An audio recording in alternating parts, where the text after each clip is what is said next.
Hi everyone, this is Grace, and today I'm going to be walking you through how I made this absolutely epic popsicle set. Okay, so it's like a bajillion designs in all. I want to say upwards of 30. I know it's like 33 in total or something, and like 28 or 25 unique ones. It's crazy. This is 2 hours. I'm here with my cup of tea. I'm ready to rock. I hope you're ready to listen. And yeah, here we go.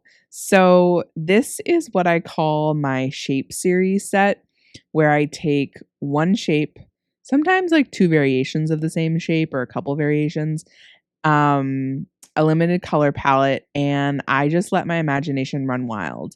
As of late, I try to do like kind of like half realistic designs and half just kind of abstract. So these are popsicles. This obviously goes in the abstract realm.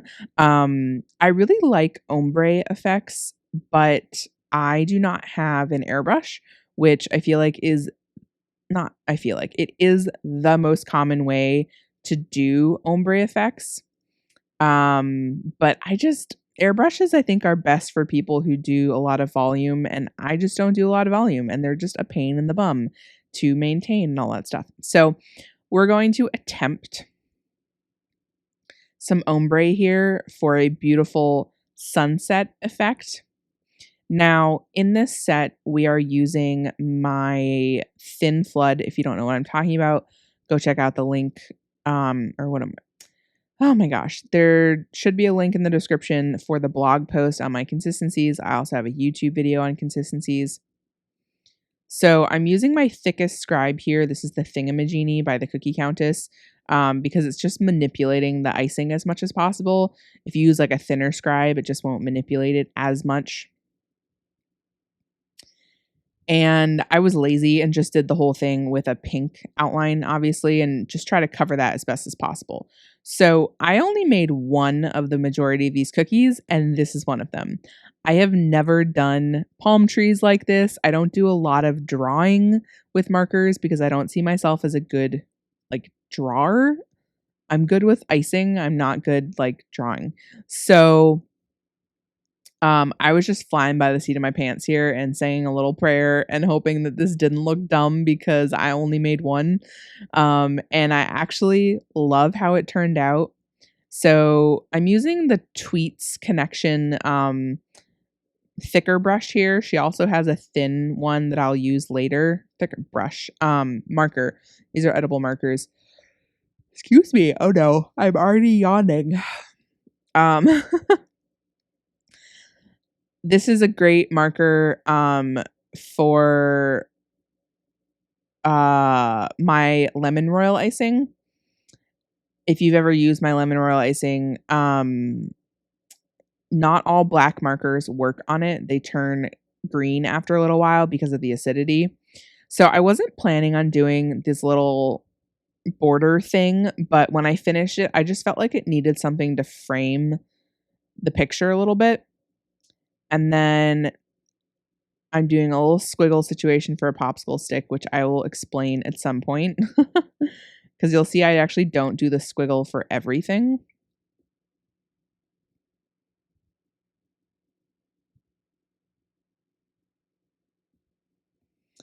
Now, this one here, so I only use a ruler and an edible marker to mark out things when absolutely necessary.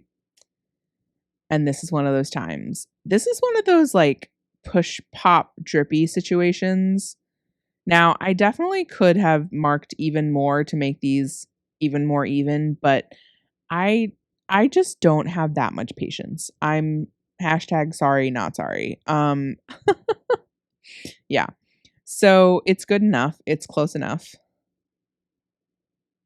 This is one of the cookies I actually made in two different colorways just because I loved it so much.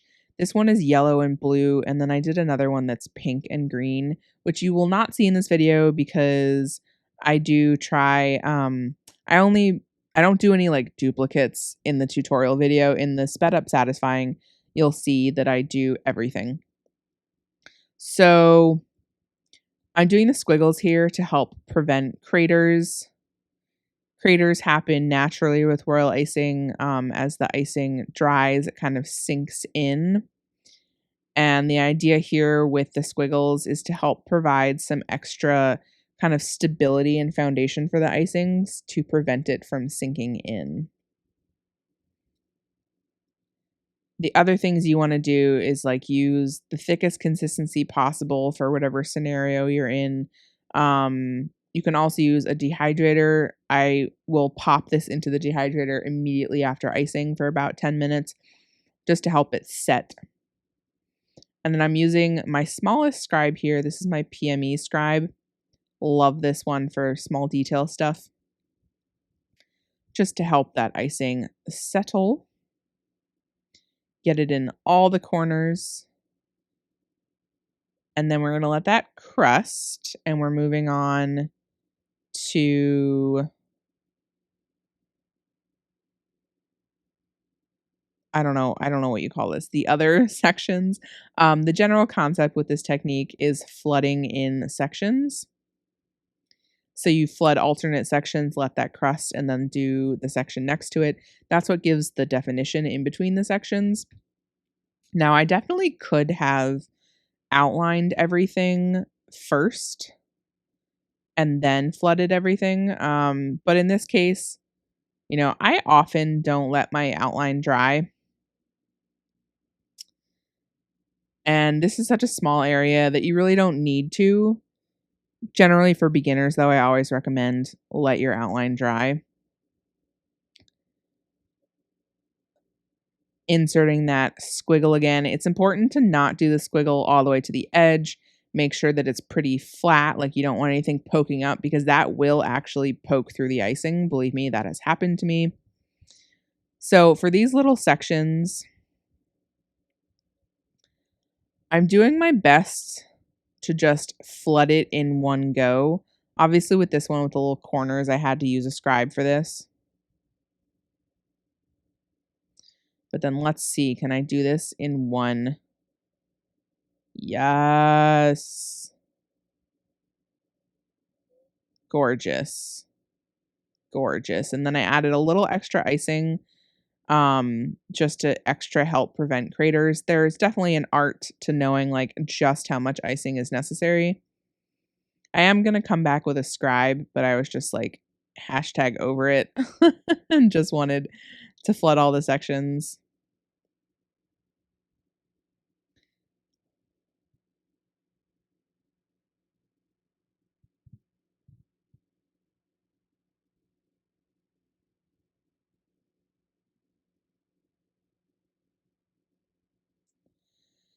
We're just getting that icing into all the little nooks and crannies. I mean, I just love the colors too. They're so bright, vibrant, summery. But we're not done. I had to add some drips. This is the first of the 2 popsicles like this that I did. You know, I said I also did the pink and green one. And so you're going to see, I only thought I was going to do drips with one color, but then, okay, I changed my mind in a second. I do the stick first. And then I'm like, you know what? This needs some more drippies. So I'm basically like, this is the flood consistency, by the way. I'm piping a dot and then pulling away. Gorgeous. Gorgeous. Gorgeous.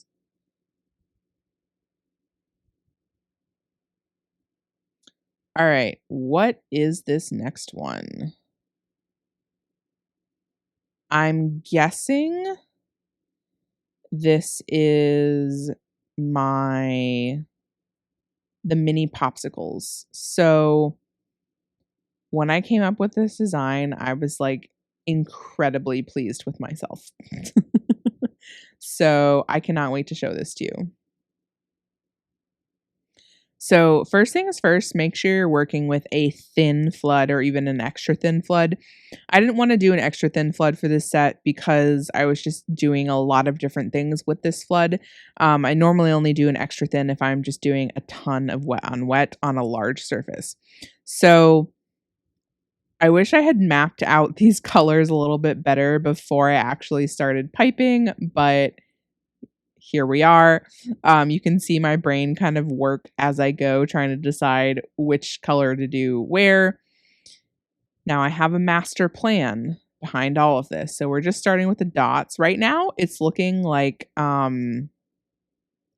is it that Asian dessert that's on a stick? Is it rice something? Someone please tell me in the comments what. There is a dessert that looks like this, isn't there? Anyway, it's not going to look like this for long. Just getting all the dots. I was trying to make sure that no two popsicles were exactly the same. Blah, blah, blah. So then we're going in with our smallest scribe and we are grabbing just the edge. Okay? Just the very edge of the popsicle.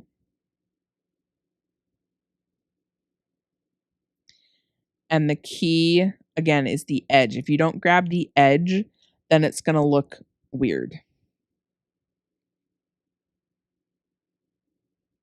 So I did not come up with this. Someone actually kind of debuted this technique for the first time, at least that I saw, last Christmas with candy canes. I cannot wait to do this with candy canes this Christmas. It's going to look so good. But I don't know. I was like, I have to find another way to use this technique. So this is what I came up with. Cutie patoots. This cookie took so long, but it was so worth it if I do say so myself. If you use a thicker scribe, it's just going to manipulate the icing way too much and you're not going to get as clean of a pull around the edge. So the icing here is still wet and I'm just adding the little tiny sticks on the end. And then we're going to let that crust over. It's crusted now. And I already knew this going in that I wanted to do like some 2D and some 3D. Just to give it some extra dimension. Y'all know me and my dimension. I don't know why I keep saying that so funny. So we're going to be doing the same exact idea here as we did with wet on wet. Make sure those dots are touching. They're roughly the same width.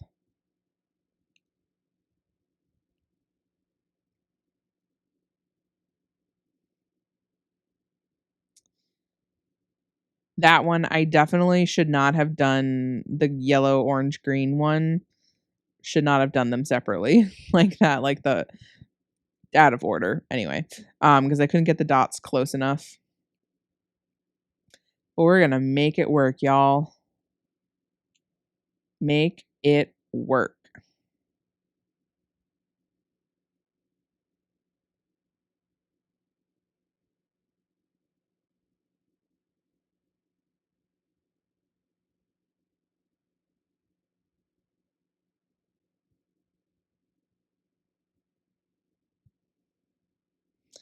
Let those crust over, then add again the little stemmy stem. Why don't you call them stems? Sticks.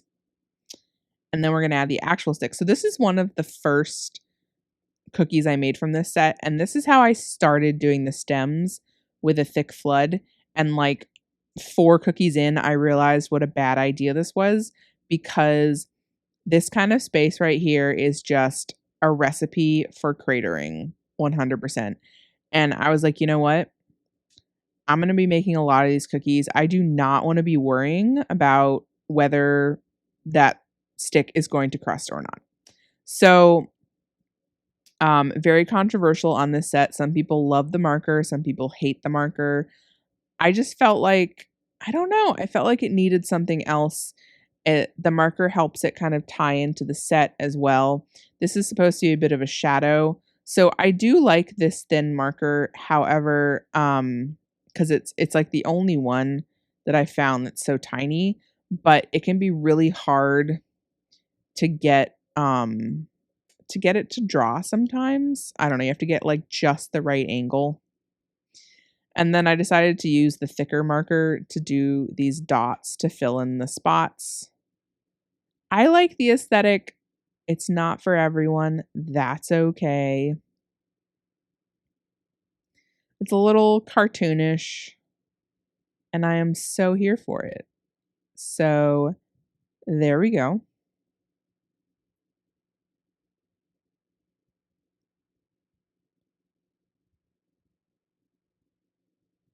Now, next up, yes, we are doing the watermelon. So this was my second shot at doing this watermelon cookie. Again, with these shape series, the majority of the time, I only do them once. But this one, I just hated the first one that I did, so I did it over. And the reason I didn't like the first one, so the first thing is that I did a straight bottom, like a straight across for the green. I much prefer this curve on the bottom. I think it looks so much better. So that's number one. On the dud version, I did polka dots on this bottom, which were not terrible, but I really like what I'm about to do. I just think it looks so much cooler, in my not so humble opinion. So a little wet on wet action. Love this. Looks so cool.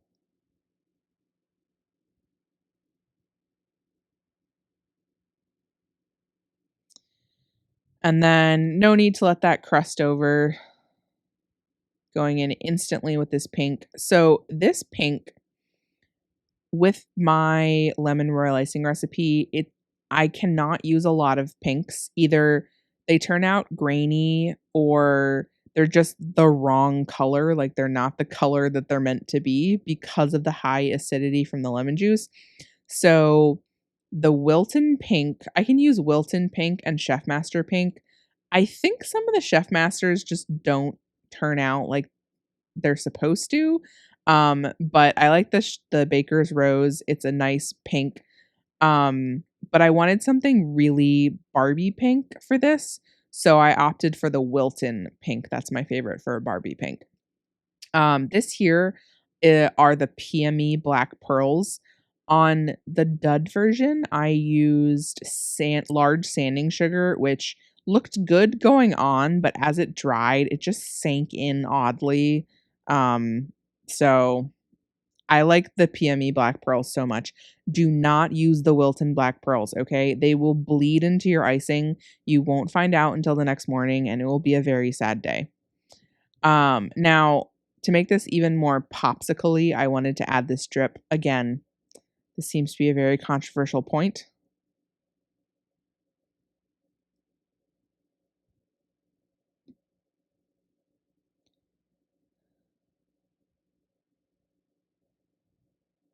I like the drip. I think it looks cool.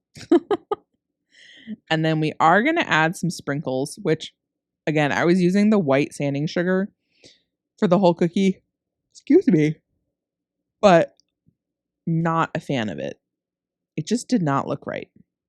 Why do I keep messing with these drips? Okay, I messed up that third drip. Whoopsies. I can already tell it's flooding over the edge, so I'm just using my scribe to kind of grab some of that icing.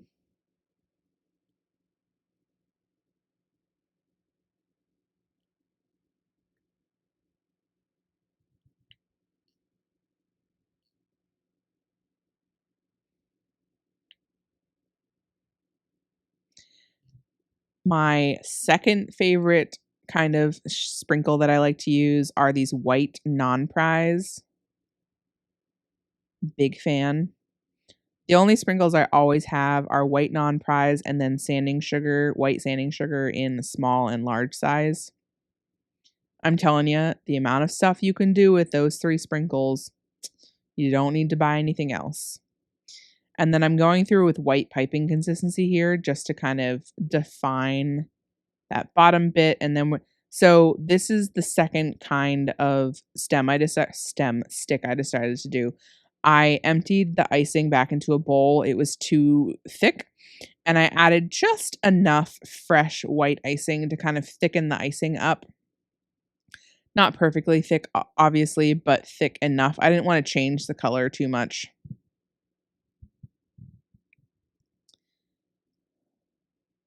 Now, here we are meticulously marking out this sun.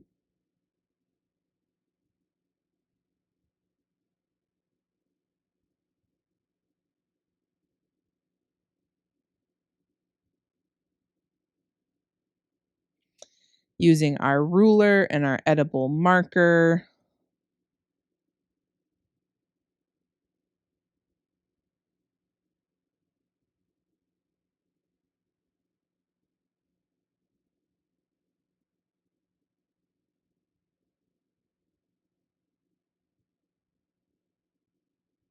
I did 2 different sun variations. This is the most realistic of the 2 of them. Some people say the other one doesn't look like a sun. I don't care. All right.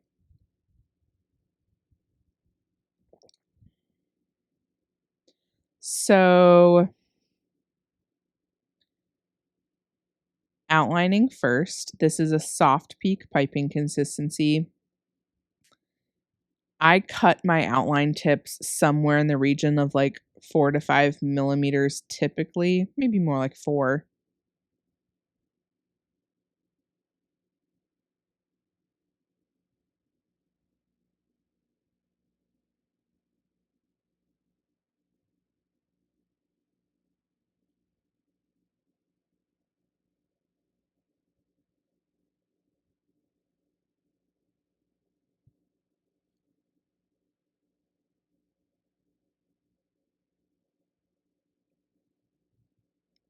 All right, so this is ultimately going to be all wet on wet. It's more like wet next to wet because if we like flooded this whole thing yellow and then did the white sections on top of that, it would just instantly overflood. So that's where outlining all of the sections becomes helpful because we're just going to do one section at a time, working pretty quickly so they all melt together. But the outlining all the sections just helps to keep the flood icing in place, especially when you're using a thinner flood like this here. I wouldn't say I'm like a super expert on wet on wet. I'm pretty good at it. I'm getting better at it. Those in terms of doing like complex designs, I tend to keep mine pretty simple.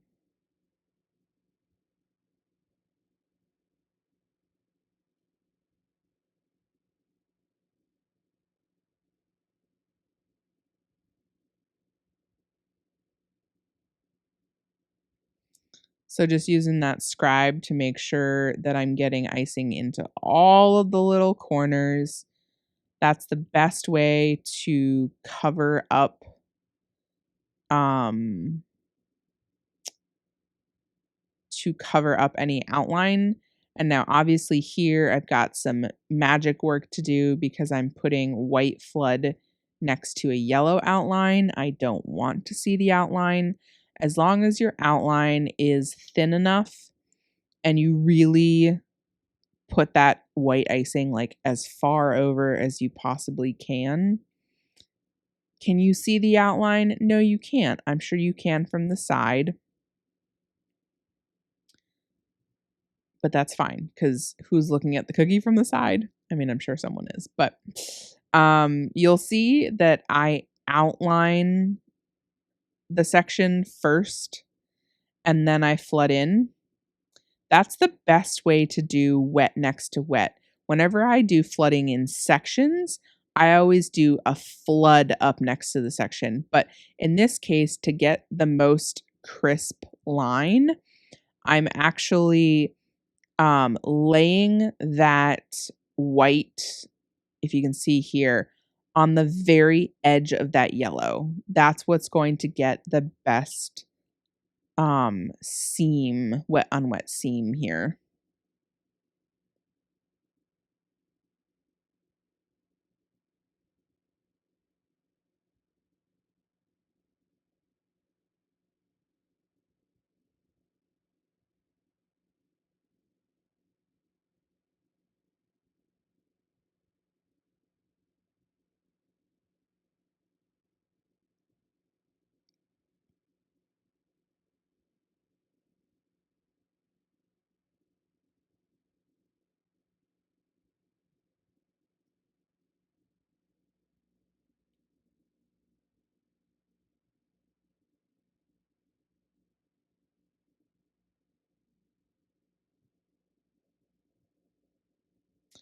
Okay, we let that crust over, and then I'm adding the line detail. I wasn't really sure what all I was going to do here, but I just rolled with the punches. These are the moments where I'm like, I aimed for fine line detail here, but then I just compare myself to all of my other cookier friends who are like the true queens of fine line details. Now, the first key is that the tip of my bag is cut too thick because we need thinner lines here, and that was very wonky, but that's fine. Other thing is you want to use a smaller bag, like 2 ounces maximum. I'm just using my scribe to kind of chop off the ends of those lines. But y'all is good enough. Okay, okay.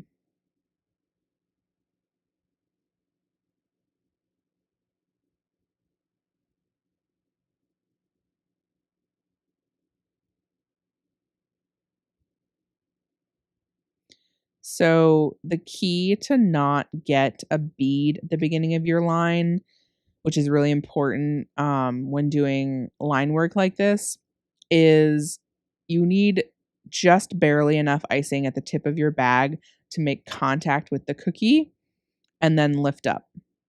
If you're getting a bead at the beginning or end of your lines, you just have too much icing on the end of your bag before you're lifting up the icing at the beginning or releasing it at the end. And then I don't know if anyone else like chops their lines off the ends, but I do. I just find that it gives it like the cleanest look.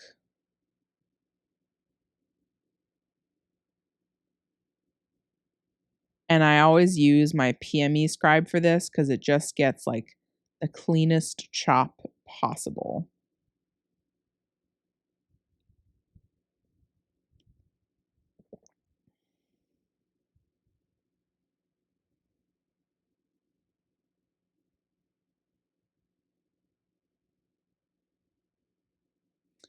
Okay, it looks like I don't know why I skipped doing the marker on this one, but that's fine. So I don't know how to describe this one. I just think it's fun. Um this is doing like the ultimate flooding in sections. And I was talking about this on TikTok.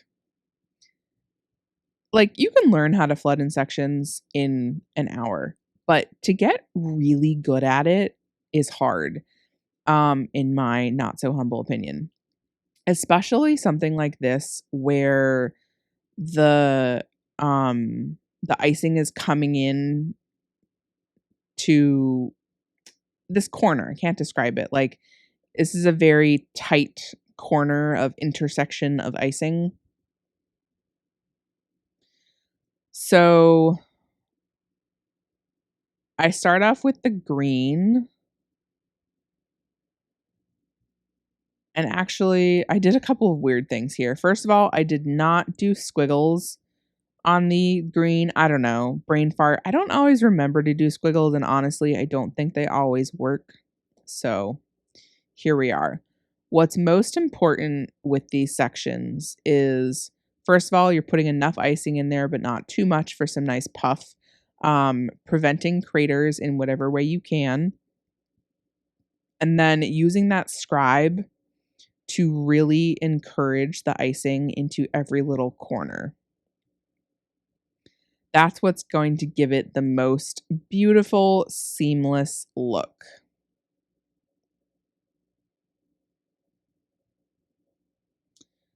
Obviously, the tip of your bag can't actually get into all those corners.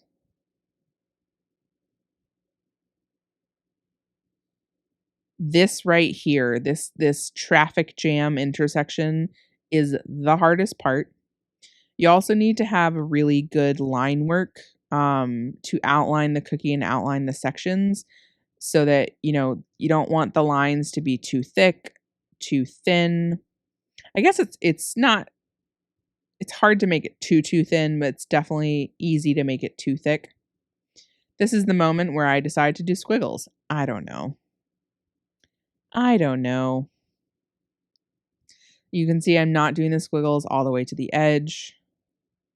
So here we go. I'm flooding up right next to the green for the cleanest seam possible. If you have to manipulate the icing too much at each seam, it just does not have as clean of a seam. If you are going to use your scribe, try to not get closer than like a couple of millimeters to the prior crusted section, just to maintain that beautiful seam. And then we're using that scribe again to pull it into all of the little corners. I guess that's why I waited to do the yellow last. That's going to be the last section, because it's going to kind of sit on top of the pink. And that's the best way to get the cleanest little intersection at that corner. I'm just obsessed with these colors. They make me so happy. This is just a lemon yellow. The green, I think I mixed by hand. I always have royal blue, either Americolor or Chef Master. They're the same. And the lemon yellow. I mix a lot of my colors from scratch. I rarely use colors out of the bottle. I mean, that's a lie. Well, I always use brown, black, and then obviously primary colors. Those I always use out of the bottle. So that's it. There she blows. No, that's not it. We need the stick. Almost. That's almost it.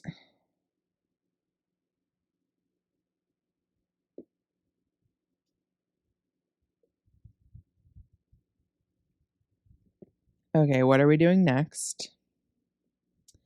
This is the lemons. So in this set, I did a few different wet on wet fruit. I did lemon, orange, no. Did I do orange? No. Sorry. Lemon, kiwi, strawberry, and pineapple. So I paired all of these with a fun color background. This one is orange as a nice contrast to the lemons. Now, with this one, I don't know why. I think this was the first one I did, and I just forgot.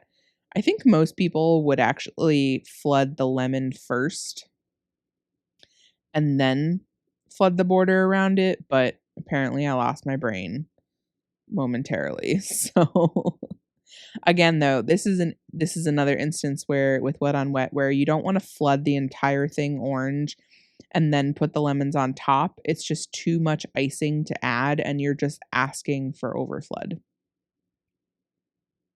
So just keep that in mind. From a design perspective, I did 3 lemons. Something I learned from my mom, I think. I don't know. The design rule is always in odds, right? So 1, I don't know if you ever want to do 1, but 3, 5, 7. Don't ever do 4 or 6.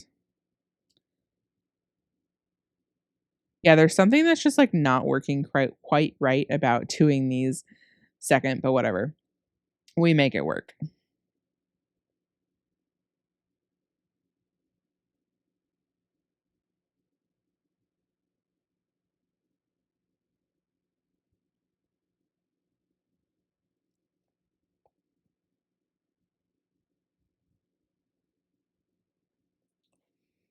All right, we're going in with the white here. This is the key to making this look like a lemon. And then we're going to take our scribe. Again, I think I'm going to use my smallest one. Am I? Yes, I am. And you want to pull from the outside of that white line inwards. What you can't see off camera is I am cleaning off my scribe after every pull. That's what gives it the good clean pull. If you didn't do that, then before the pull, you would see a bit of white icing.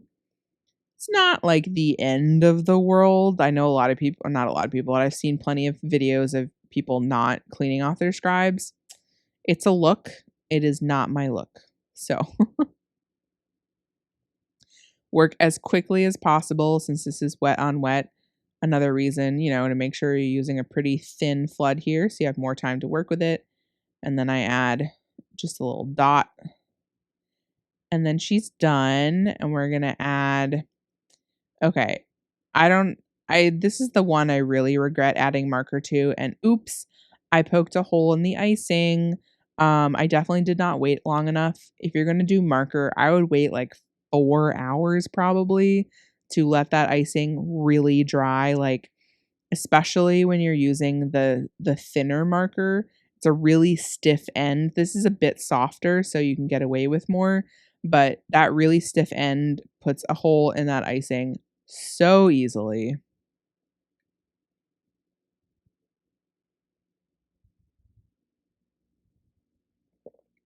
So there we go. That's the lemons. What's up next? Oh, this one. Okay. Nope, I don't remember. Yes, I do. Okay. So this was a funny one. My original inspiration for this one was like pool meets pool floaty vibe. You're gonna see that it kind of goes there. It goes a little like ocean, a little Jaws. And then I don't know, someone on TikTok described this as like beautiful clear skin and then pimples during puberty. Oh man, I can't get the pimples out of my brain now. I don't think they look like pimples, but you tell me. So in this case, I did not want to outline each section because we're actually going to be manipulating these sections with a little wet on wet technique. And I didn't want to be bumping into um that outline.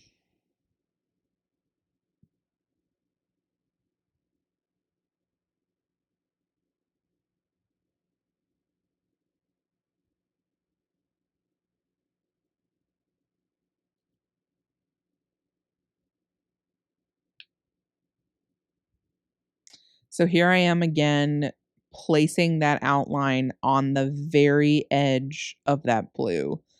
That's what's going to get the most crisp seam. Sometimes I even put that outline a little too far in, and then I have to like actually add more icing to cover up enough of the prior section, if that makes any sense. Like there'd be blue showing through, for instance. So yeah.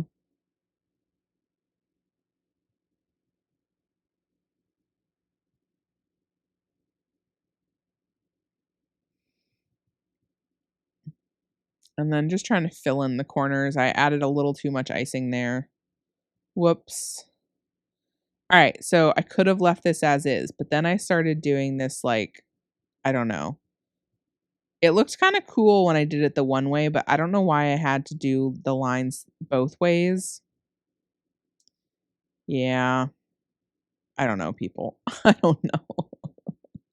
That's where I feel like it started to look like treacherous ocean. This looks cool. And you'll actually see a cookie that I do later. I did inspired by that, but then I was like, dang, I got to make this look like the rest of it.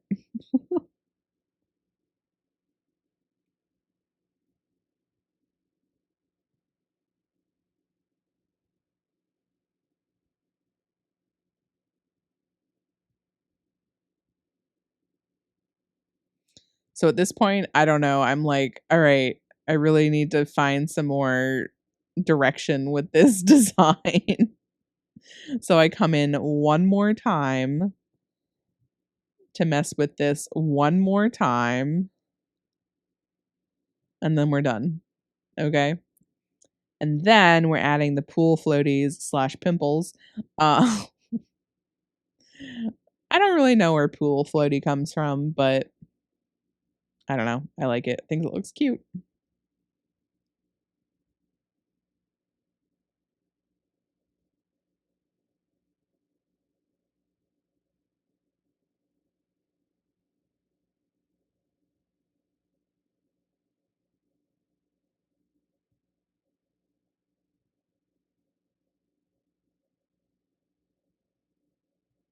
So the key here with these dots, pimples, pool floaties, whatever you want to call them, is we are using a soft peak piping consistency, which is kind of like my version of a hybrid icing because it's obviously thick enough that it acts as a piping consistency, but it is thin enough that it can be settled pretty flat. So these dots are going to keep their shape, but they can be settled with a scribe so they're nice and smooth, and they're going to have a lot of poof, which was the goal here. And you can see as I'm doing this how my brain is kind of thinking as I go. With a lot of these designs, I typically have some sort of basic sketch or at least idea of like a technique that I want to do, but I don't always have it like completely drawn out. Like I didn't really know how many dots I was going to do, where they were going to go. I was just kind of flying by the seat of my pants here.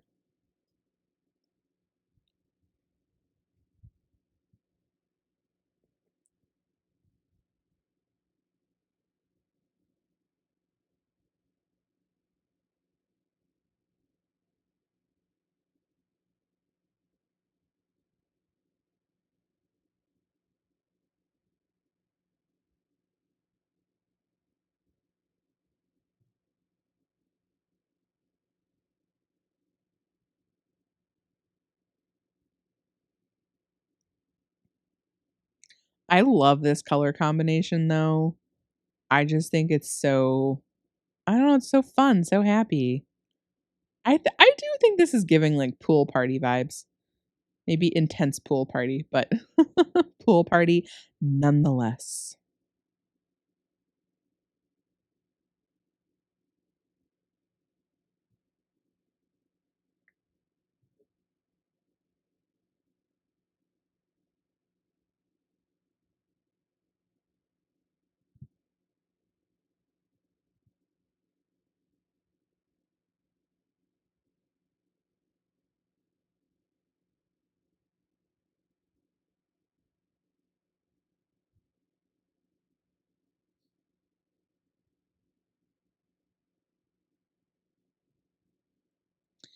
This, you can tell, was one of the first cookies that I did because of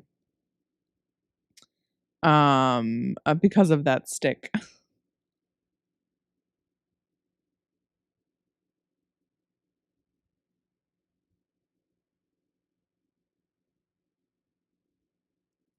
Okay, this one I did 3 3 different versions, I think, trying to get this right. So I had this idea in my head to do kind of like a sunsetty window vibe with clouds. I don't know. I don't know. So we're starting with the cutout, which goes fine. All right. That's a flood consistency. In hindsight, coulda, shoulda, woulda used a piping consistency just because you have more control over it. So this is where I landed on the cloud situation. This is the soft peak piping consistency. And I'm just doing a whole bunch of big dots all the way around. So unlike with the last one where I actually settled every single dot, with this one, I was like, y'all, ain't got the patience for that. So you can see me kind of settling and jiggling the icing as I go. And then to finish it off, the key is to kind of give it a little swirl finish, like level. You don't want to pick the bag directly up. If you do that, you are going to create some sort of a peak on the dot, which is not ideal. And in this case, obviously making sure that I'm covering the edge of the background. I'm very much like a visual split the difference in space kind of person, which is why you can see I'm doing like every other to split the difference in the space and then filling that in as opposed to doing like one dot at a time because I'm a pretty symmetrical person and I do like to make designs that are symmetrical. But I just like don't have the patience to be marking everything out and all that stuff.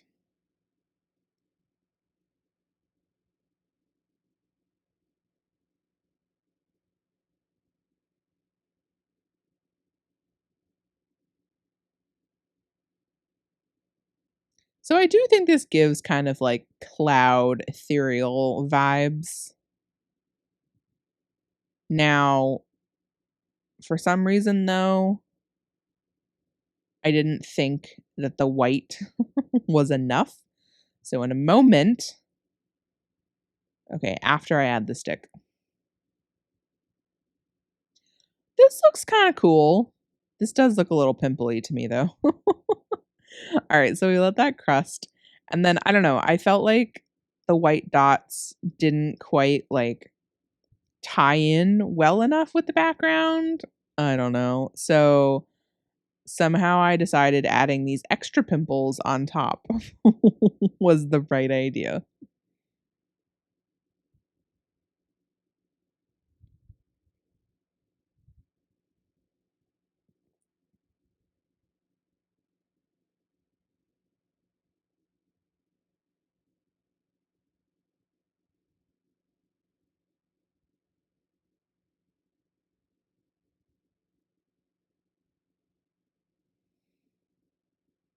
Same deal here. I'm making sure to not lift my bag directly up. I'm kind of doing that little swirl at the end. And I'm also jiggling my bag as I go because I don't want to have to use a scribe on these. Now you can see I probably could have benefited from doing a scribe on some of these, but like y'all ain't got that patience. Um the other thing, oh, the benefit of doing these little dots on top is that any little like swirl that you can see on the white one gets covered by the dots. Excuse me. Pardon me for yawning into the microphone. It is late here where I'm recording this, but I really just wanted to get this recorded because I know it's been a minute since I showed the whole set. Okay, so for a couple of these, if I'm just doing the basic like outline and flood, I'm going to kind of skip ahead to the fun part. So this one is the pineapple. No, it's not the pineapple. Just kidding. We let that crust over. This is one of the more realistic popsicles. I didn't do a ton of super realistic popsicles. Although the wet on wet fruit, my intention was those are supposed to be kind of realistic looking.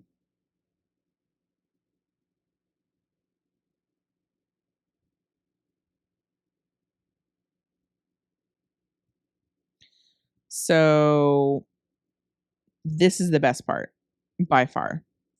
This little like frosty situation. It's so easy to do. Just use piping consistency, flatten it out. This is the thingamajiggy, or use a knife, whatever. And then immediately go in with small white sanding sugar. Remember, I told you 3 sprinkles. Sanding sugar, white in small and large. This is the small one. And then the white non-prize. So this is not like 100% dry icing, which is why the sprinkles are sticking to it. They're not really sticking. I'm kind of playing with fire here, trying to brush this off while the white is still wet. I just recommend letting the whole thing dry and then use a paintbrush, a dry, clean paintbrush, to just brush off all that excess sprinkles.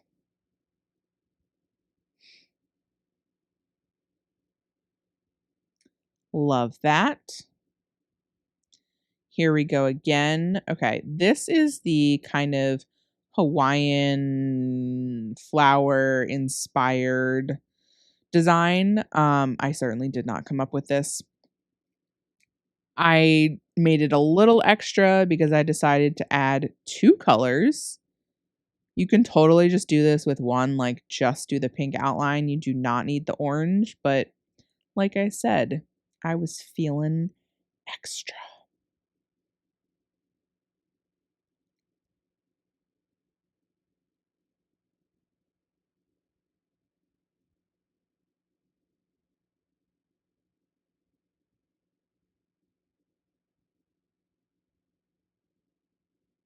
So my spatial choices here I was not thrilled with.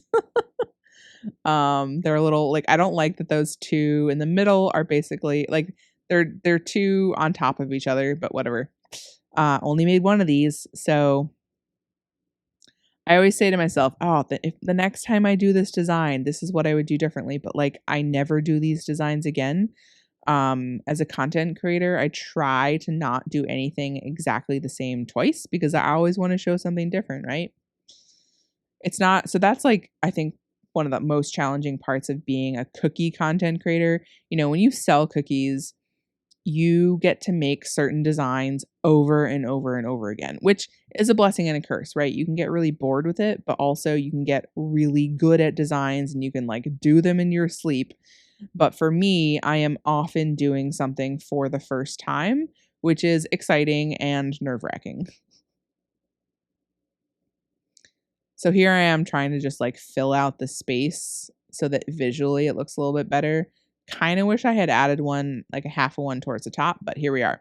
So this is the same kind of scribe pull that we did for the lemons. You're pulling from the outside in. This flower situation, I think, is normally done with 5 pulls, but my brain could not handle it. And it obviously takes longer the more pulls you have to do, and I think my icing was, like, just thin enough to make this happen, but I was definitely racing against the clock. It's really important that you don't pull past the center of the circle.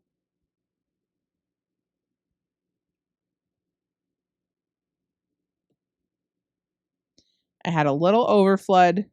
It's really hard to fix overflood with wet on wet designs because chances are you're gonna kinda ruin the design on the edge. So only do what I just did if it's absolutely necessary.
Okay, so I let that all crust, and somehow I didn't think it was enough. So I added some yellow dotty dots. Love this for us.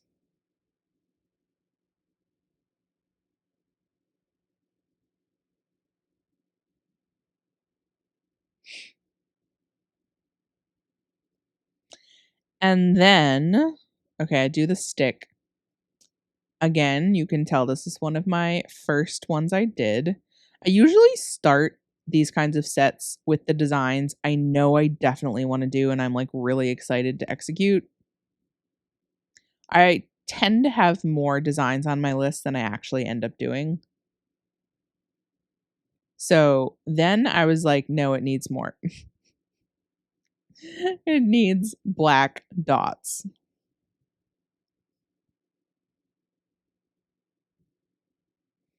I know. I know.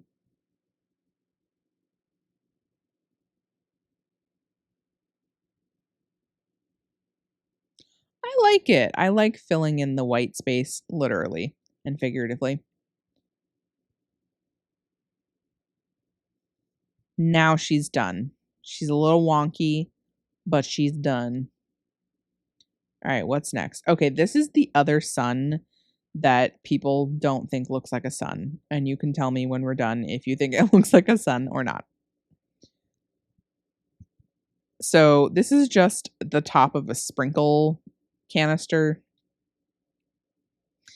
The edible markers that I use to write on cookies are very different than the ones that I use to write on icing. These are Food Doodler and they're my favorite for writing on cookies. Writing on cookies, like it can kind of mess with the marker pretty quickly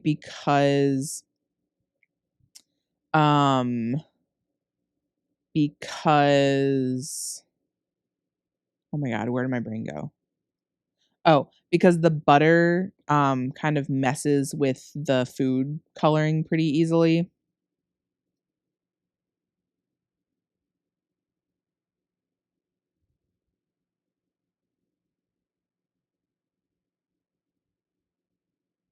So, unlike the first sun was a wet on wet situation.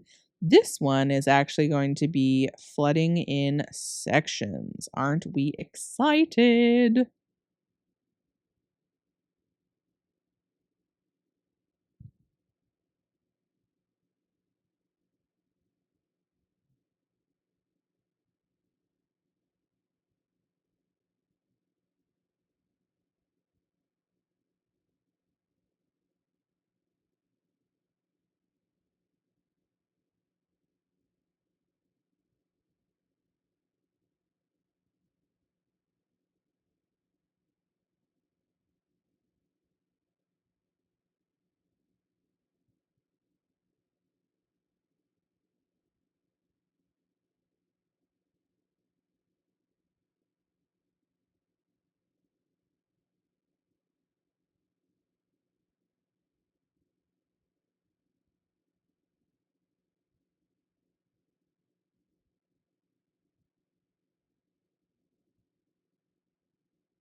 All right, so for this, we're doing a lot of squiggles to help prevent craters.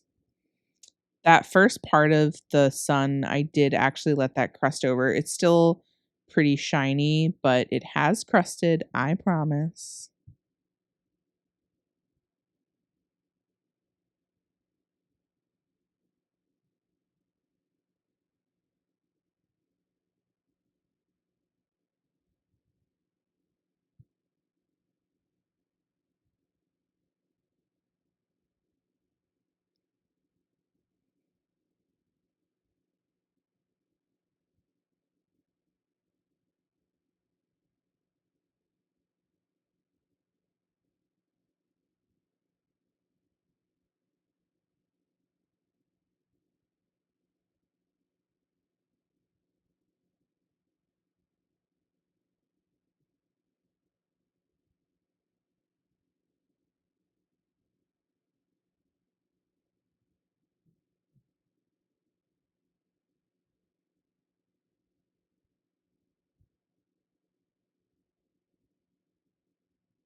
Using that scribe again to just make sure we're getting it in all the little crevices.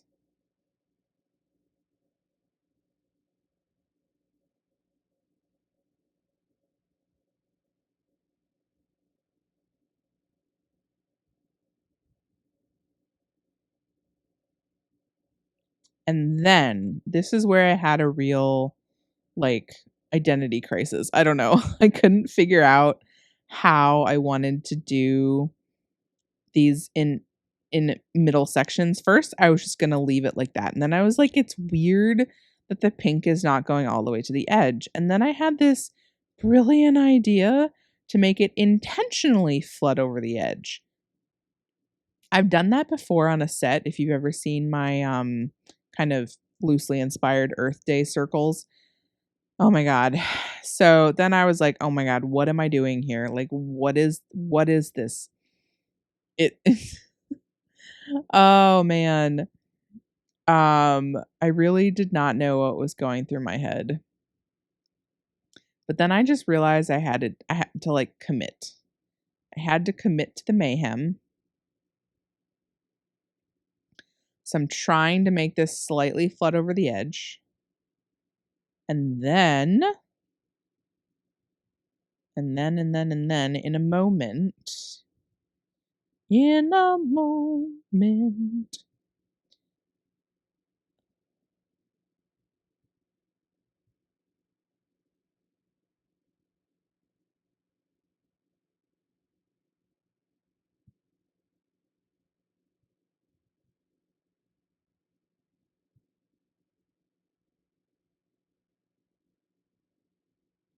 so I'm actually um scraping off the edge because that just seems like the thing to do.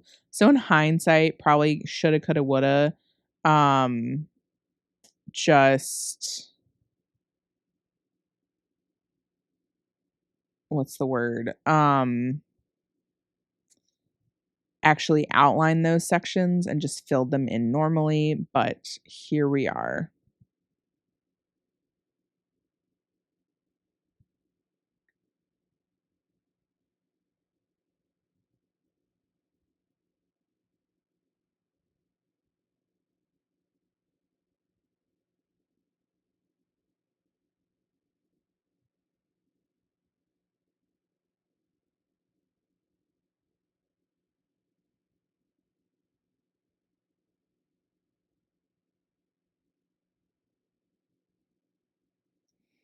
Then I'm going in with my additional line work here.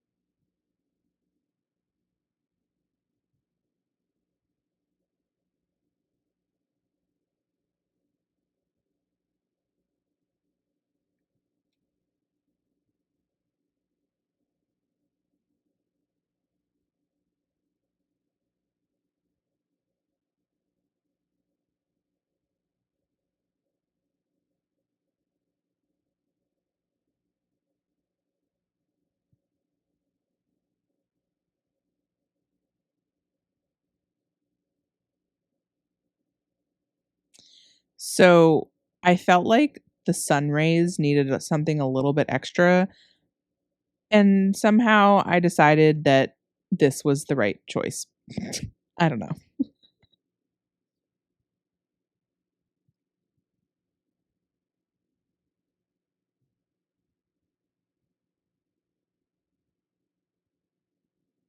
And this is me trying to very gingerly move the cookie around.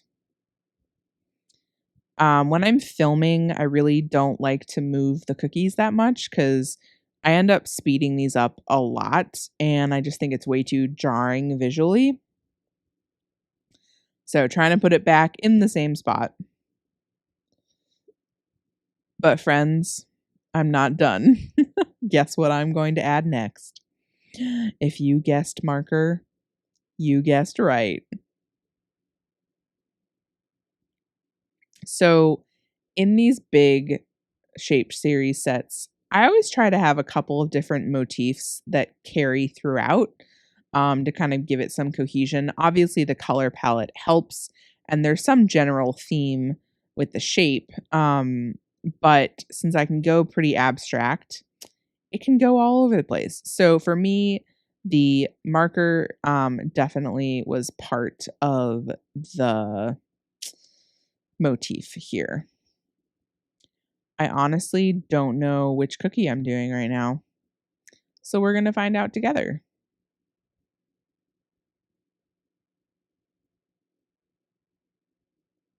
Oh, okay. This is another ombre attempt.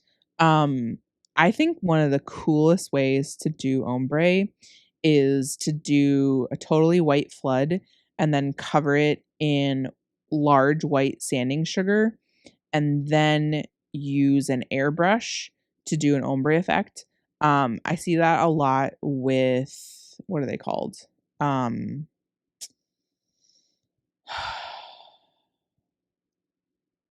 ornaments at Christmas time, or cookie ornaments obviously. But yeah, I don't have an airbrush again. So this is my attempt at the same kind of look.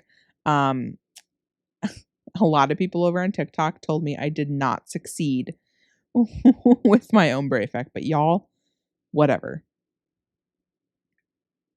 I'm still happy with myself.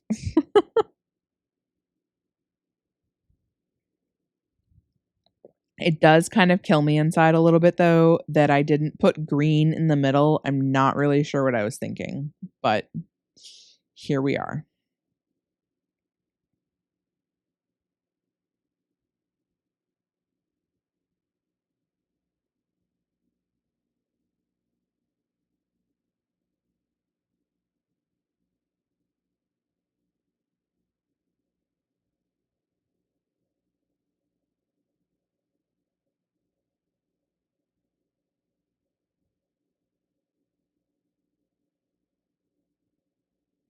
Oh, I totally forgot to take this out, this fake out, but whatever. Always apply your sprinkles above a bowl, okay? For the love of all things holy, always above a bowl or a plate. I like bowls better because then it makes like applying those sprinkles easier because you can just use a spoon. And then while the icing is still wet, take something flat like the thingamajiggy or a knife, whatever. And this is your opportunity to just kind of smooth out any kind of overflood attempts. Now, if you truly use too much icing, even after doing that, it can still overflood. But you can only do that kind of massaging while the icing is still wet. If it starts to dry, it's going to kind of clump, which is whoopsies, not good.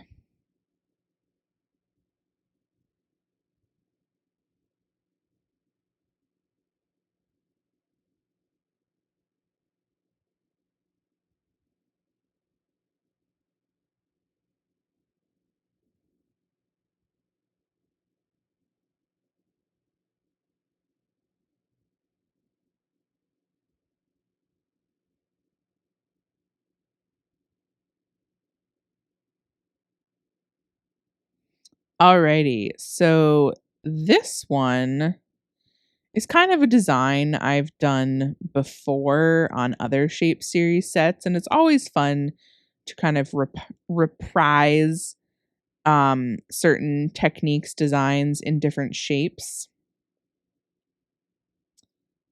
I'm a big fan of like the energy going from left to right. So that's what we're rocking here.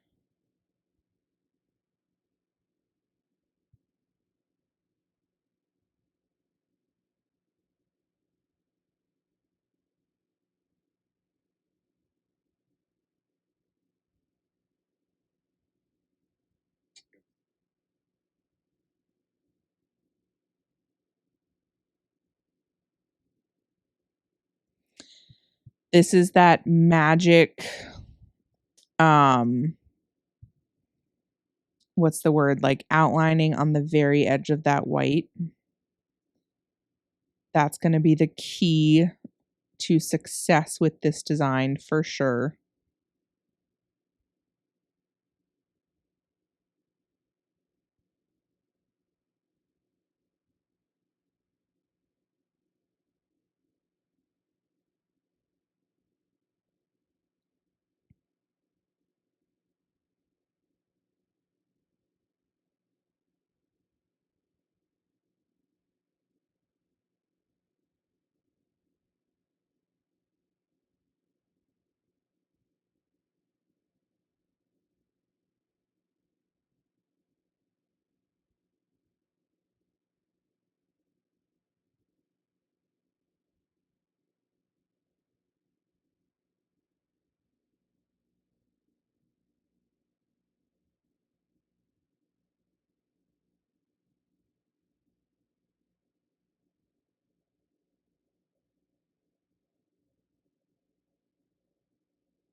So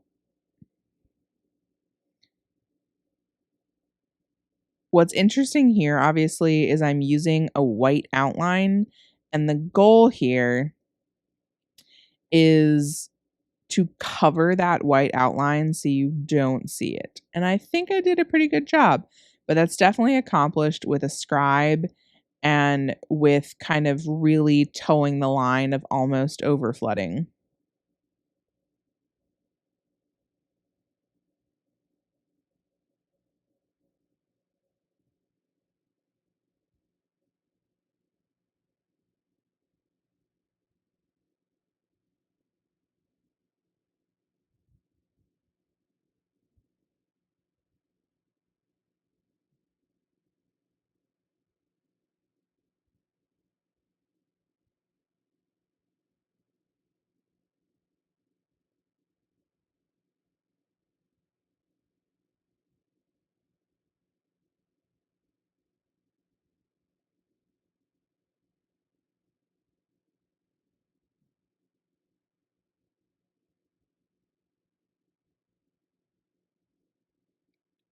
This here is giving me like 70s tracksuit kind of vibes.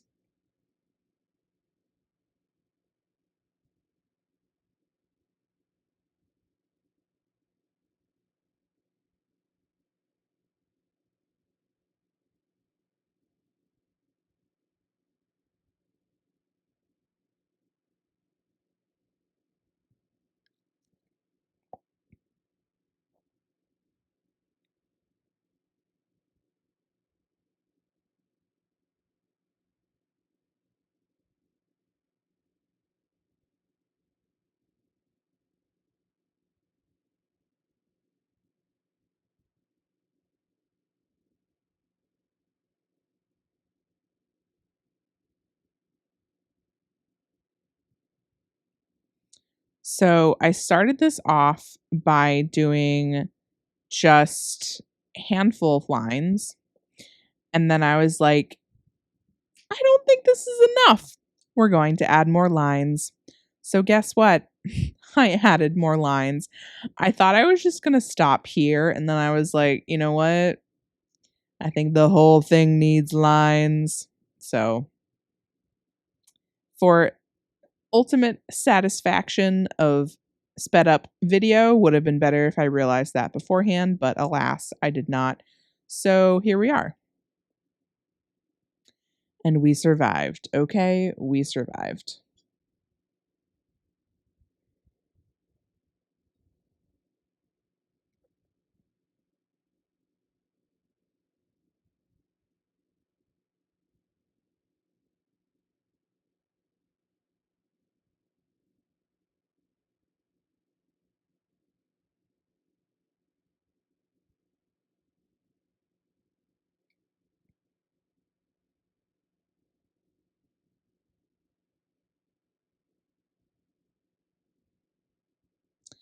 And there we go.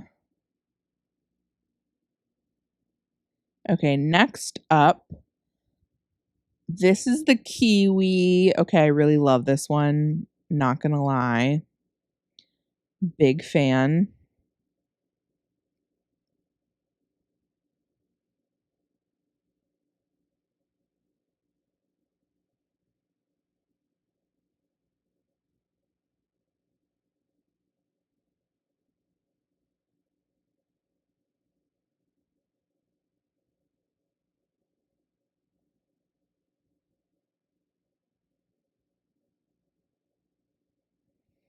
So in this case, I was doing this the quote unquote right way, which is to do the fruit in the center first.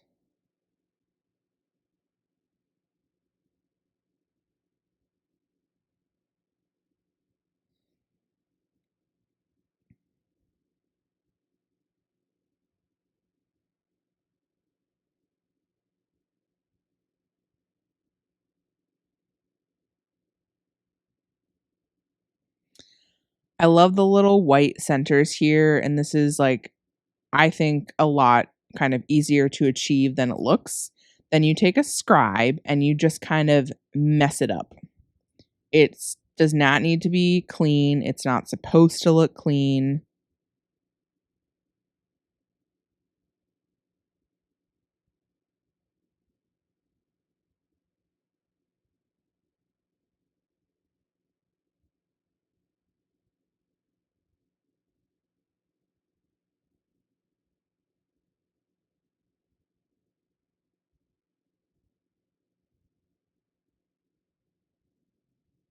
And I just keep messing with it. But then you eventually get it just right. And then I'm outlining that magic way, making sure it touches all of the green.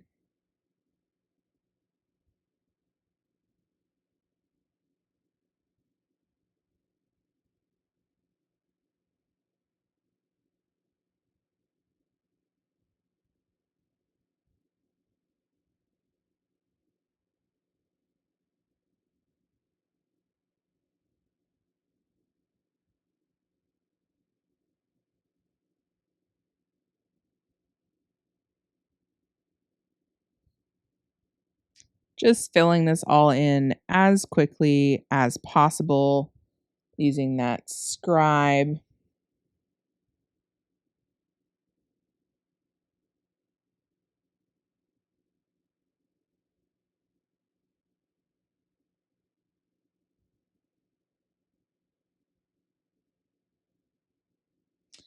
And then, of course, we were not done. um, just had to add some marker to it. This is probably my favorite marker of all of the fruit. I just think it fits the design the best.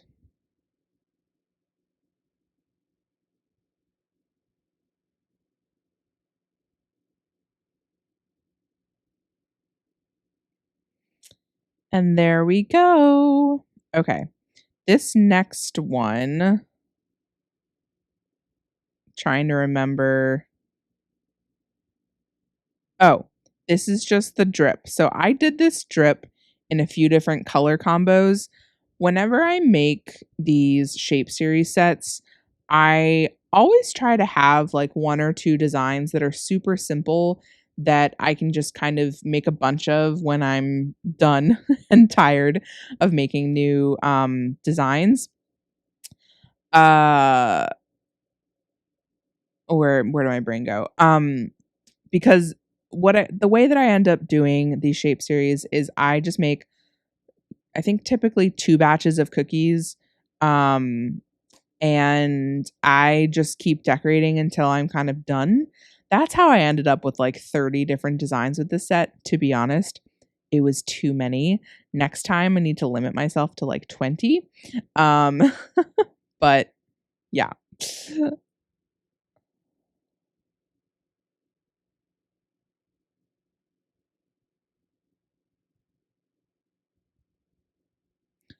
Okay, this one took way too much time. But we're going to watch this unfold.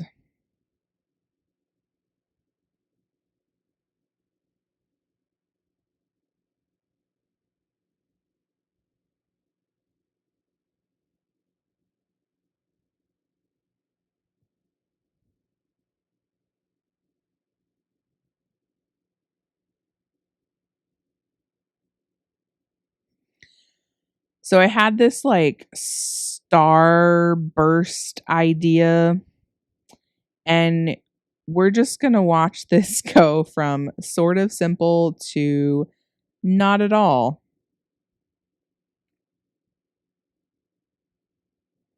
The important thing here, as we've learned, is to clean off the scribe after every pull and to make sure you're pulling far enough. You can kind of see with that green, the first one, I did not pull far enough at all.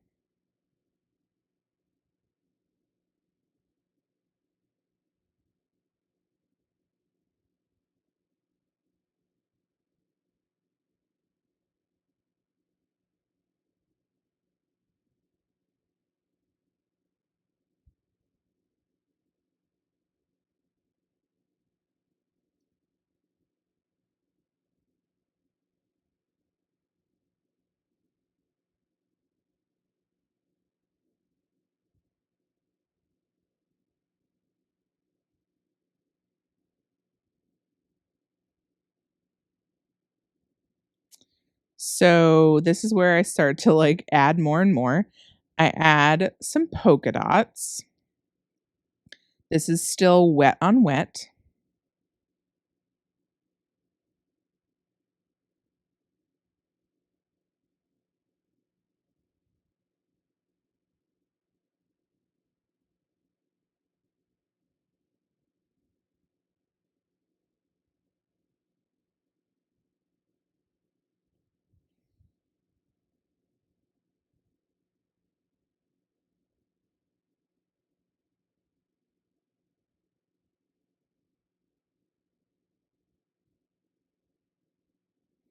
And I just keep going. I'm like, how do I still have time to work with this icing? How has it not crusted yet?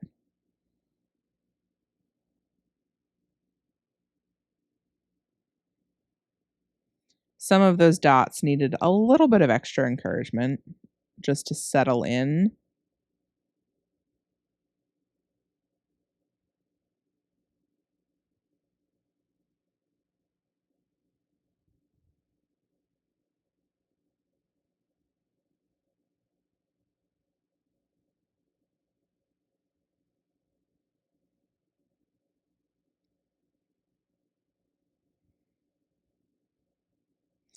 Okay, so this is when, I don't know, I was inspired by the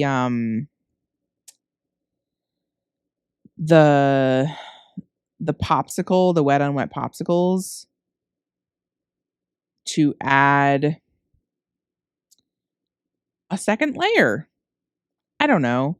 You can tell by the spacing of all of the starbursty things that I was not planning on doing this second layer, but we're rocking it, all right?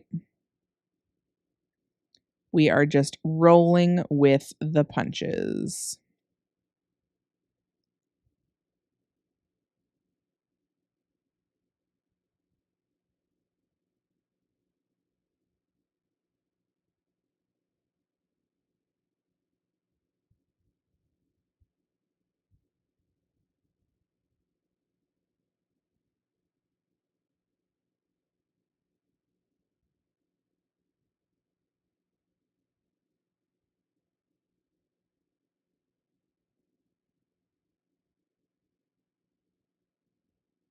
So I'm just using that scribe to like ever so delicately pull out the dot to create those corners.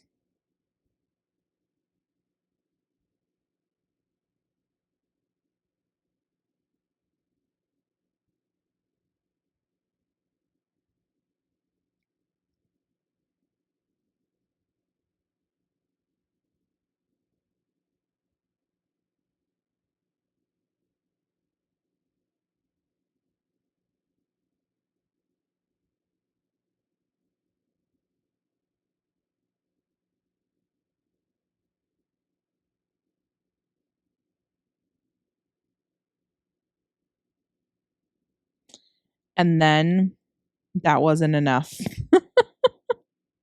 So I had to add marker. Yeah, I don't know. I do think that the marker helps tie it into the set better, but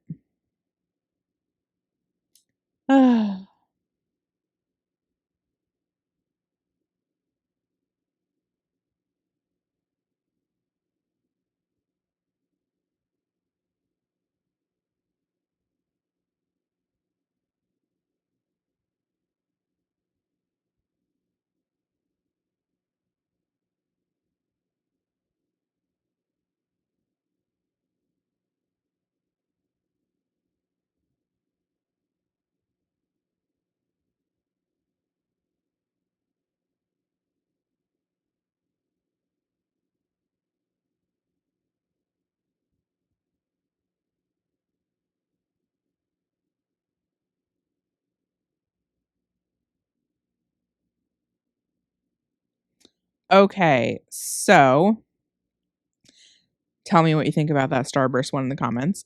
This one here is a little sprinkle action. I did 2 different versions of this one, or 2 different colorways. I've always wanted to do one of these sprinkle designs and just, I don't know, somehow never did.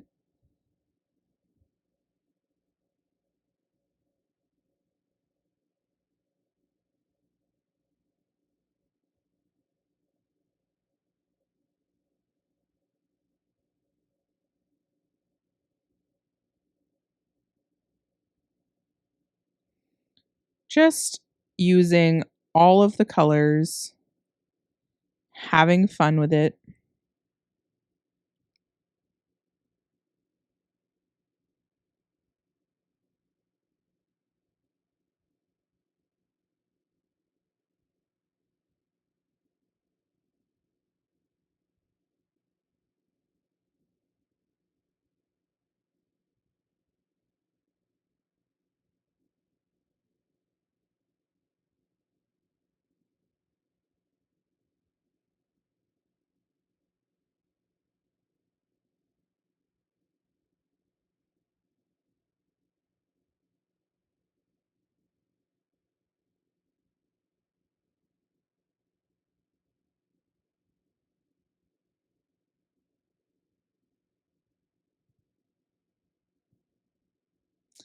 And then we're just gonna finish it off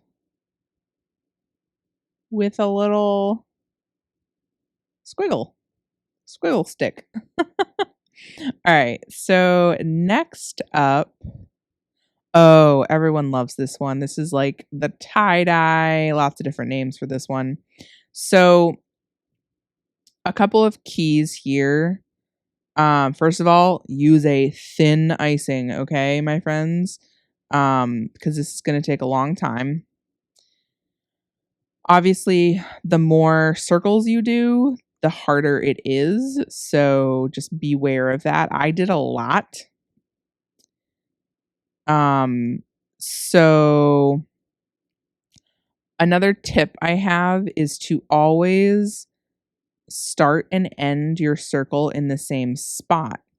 That's because, as you can see, um, it as much as you try, like, it's impossible to get the start and the end to look perfect. So, what you're gonna do when you go in with the scribe is actually make sure to do a scribe pull at that spot. So if you do it all in the same spot, then you're just kind of like fixing the little, if you can call it a mistake. I don't know, it's really a mistake, but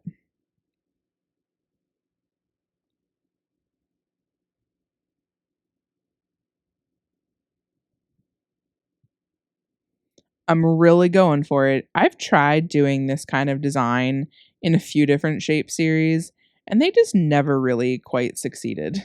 So I'm glad to have finally had it succeed.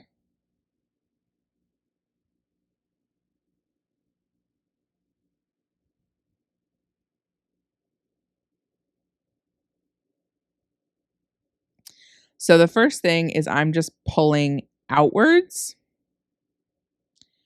Now, I would normally clean off my scribe after every pull, but I was just like, no, this is going to take way too long.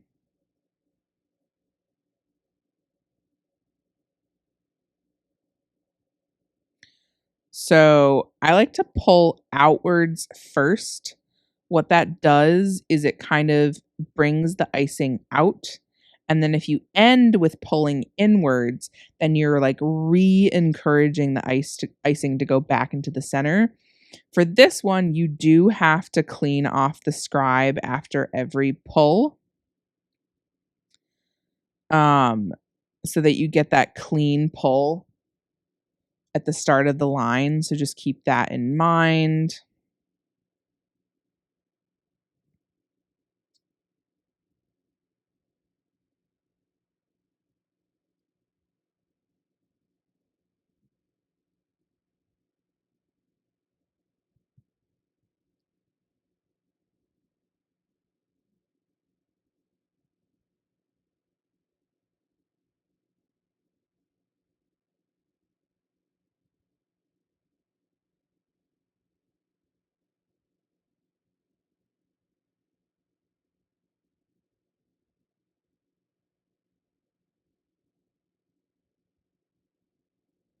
And then we finish it off.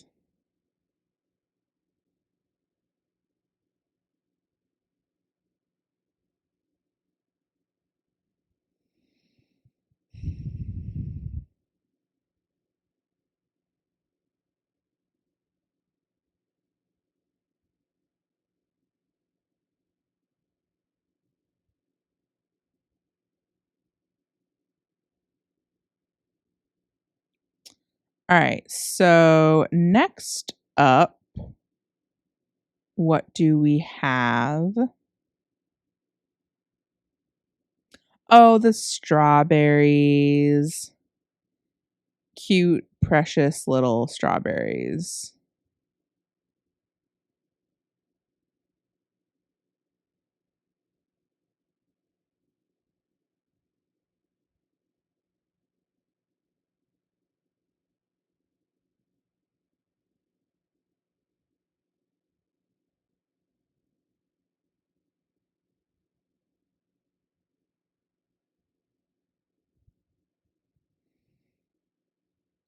So this is one of those, like, the strawberries are a little blobby, but whatevs.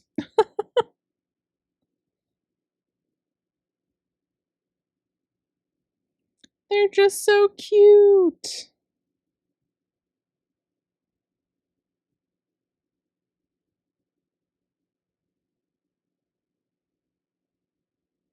And then I add the little leaves on top. Someone over on TikTok said they looked like cowboy hats. I don't know. Do they?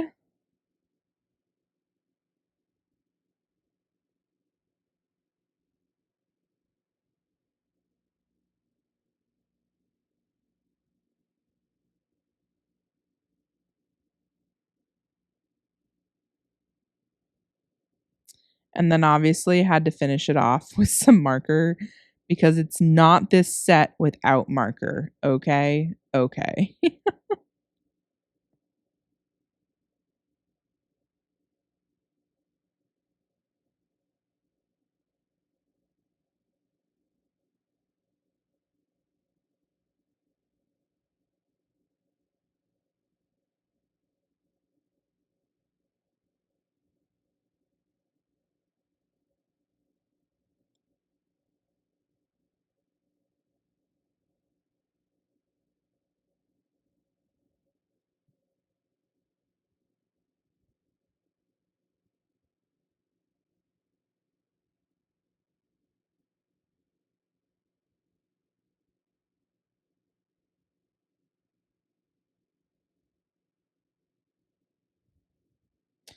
Okay. This one I was pretty excited about.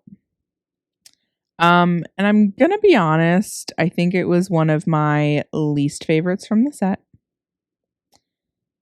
Don't want to just like start off by disappointing you, but here we are.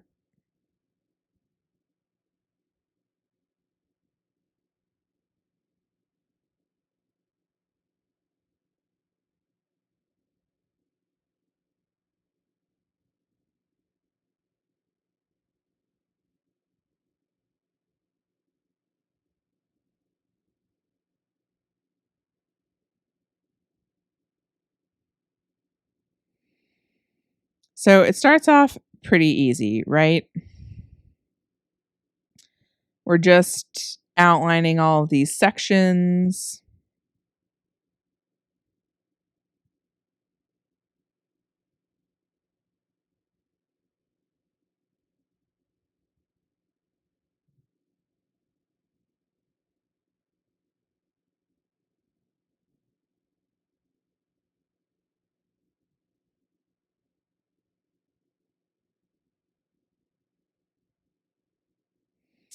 And then we're doing that wet on wet flood technique, or wet next to wet flood, I guess we should say.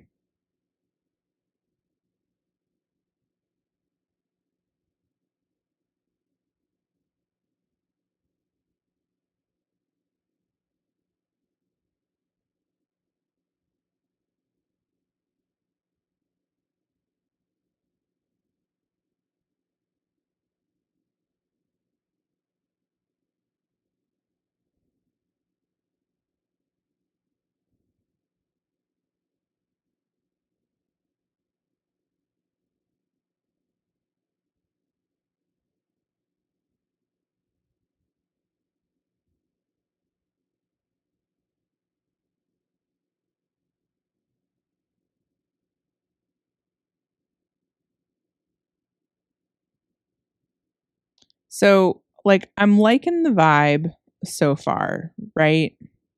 We look cool. We look a little different. We look a little funky. I like the colors. It's kind of a rainbow-esque vibe.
All right, we are almost done with the flooding part.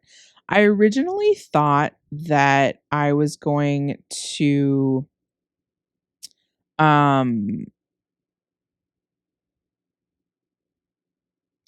like add some line work detail, but I don't know. That's just not how the cookie crumbled. Instead I added marker.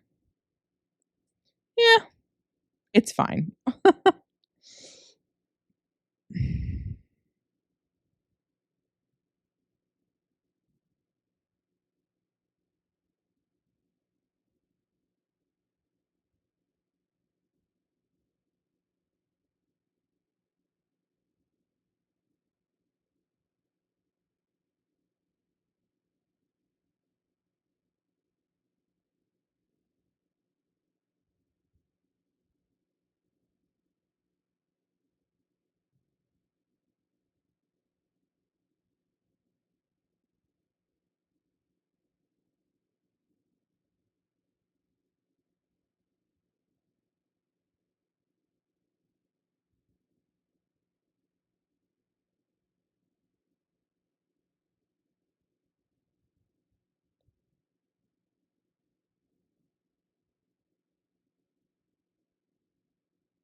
So I was really just flying by the seat of my pants here.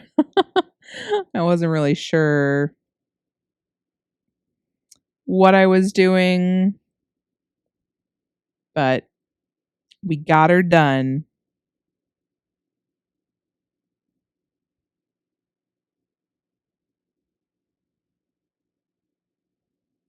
right, what do we have? Oh, okay, this is one of the more realistic ones.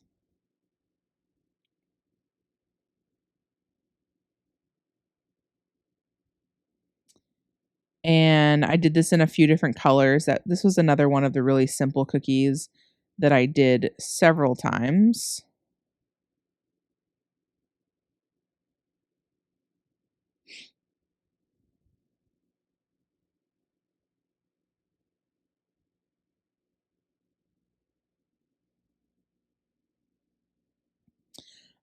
That base there that I did was the piping consistency. In another version, I also did it with the flood consistency, but I gotta remember for cutouts, piping is always better if you can, just because you have so much more control over it and it can flatten a lot better. Now, you could put squiggles in between these areas to help prevent craters, but obviously I did not.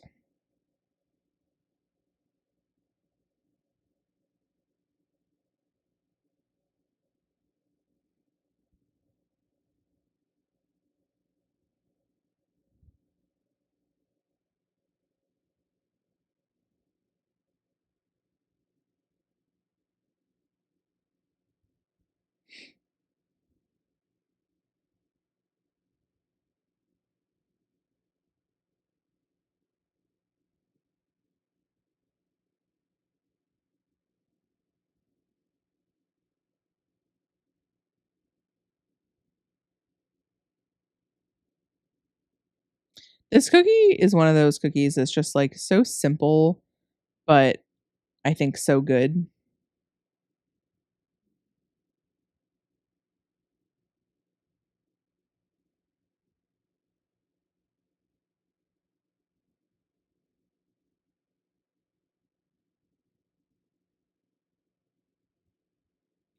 Same deal with this frosty bit.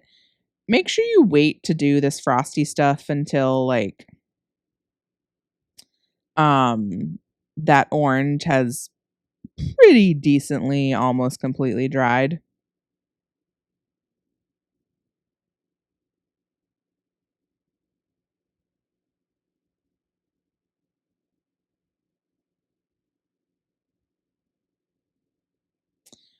All right, what do we have next?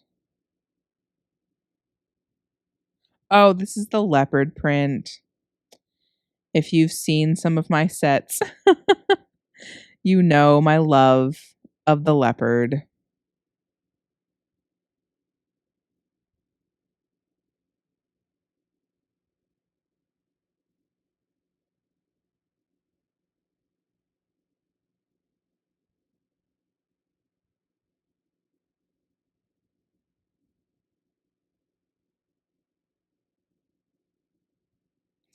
I love leopard print because it just what's the word? It's like it's simple, effective. It's meant to be blobby. It doesn't need to be super precise like with polka dots, which I think is great.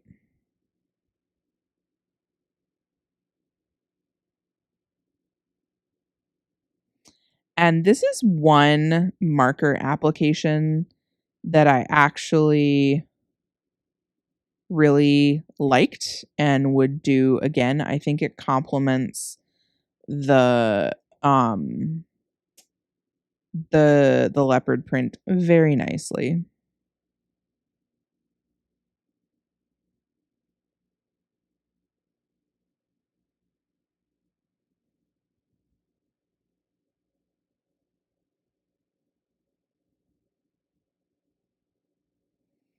And there we go with the leopard. What have we got next?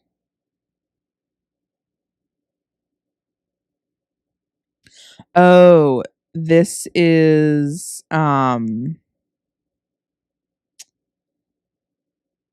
Okay, this is that one that I was referencing earlier that was like inspired by the kind of pool floaty vibe situation.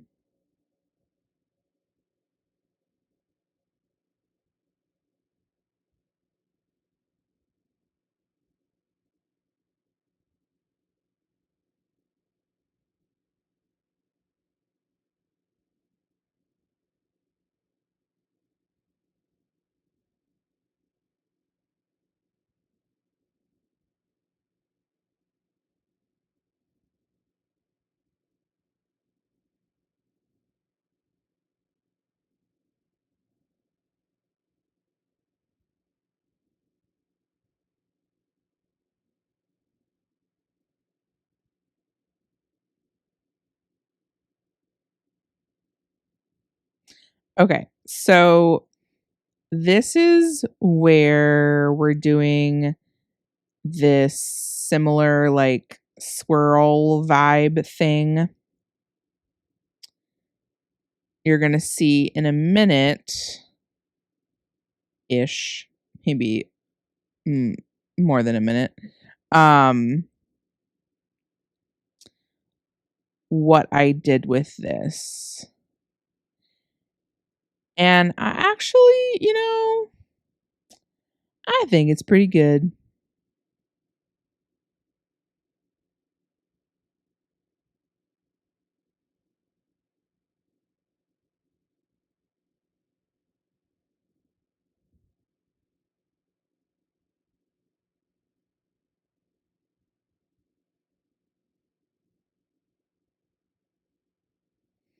So we're just doing our meticulous work here.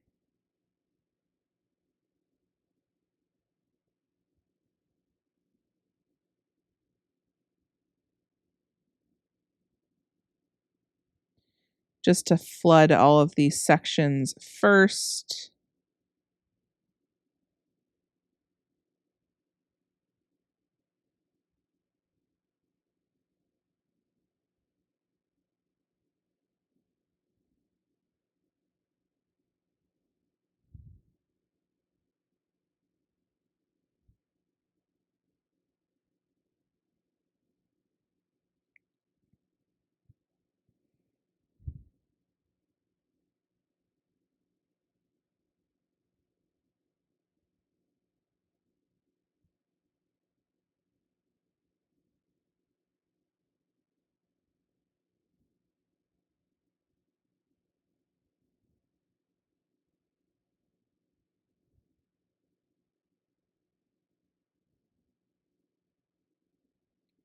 Okay, we're almost there.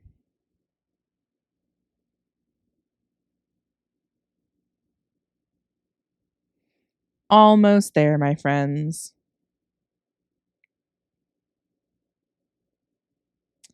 All right. Remember this like spiky thing that we did with the pool, whatever? So this is where I finally get smart and I only do one go. Now, obviously, I decided to not have the patience to clean off my scribe after every pull. That's just way too much. Way too much. So we're doing the lazy route here.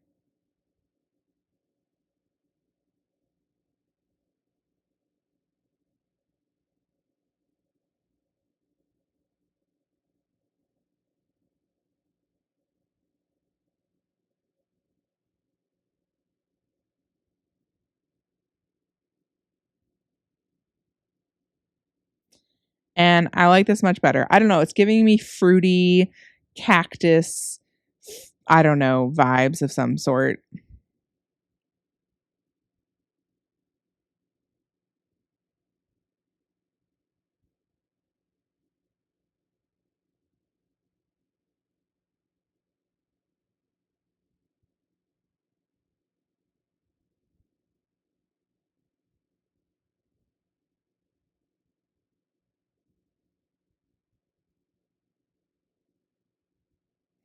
And you know what? I like the addition of the marker on this. I know a lot of people don't, but I think it looks pretty cool.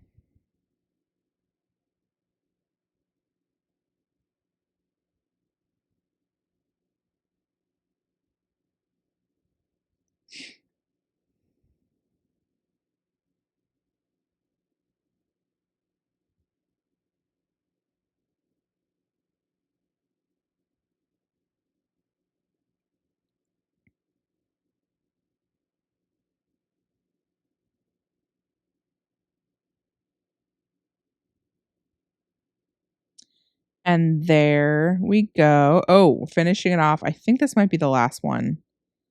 Pineapples.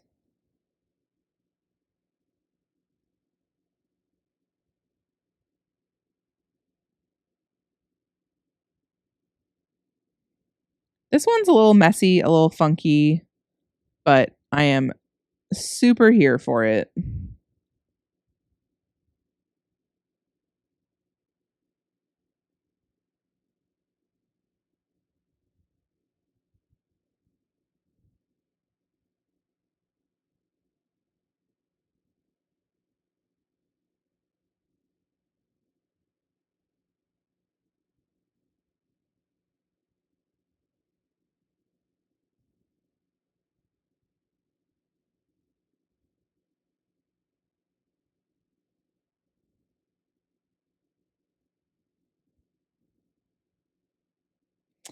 Oh, I just love these sweet little pineapples. Oh, so cute. So cute. So cute. So cute. Do do do do do do do do.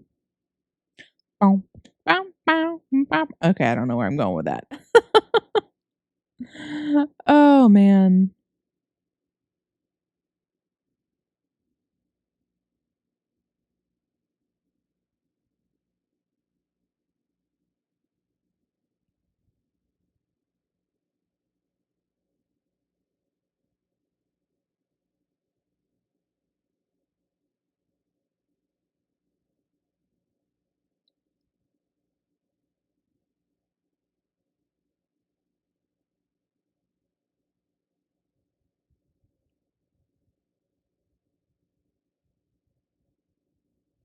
All right.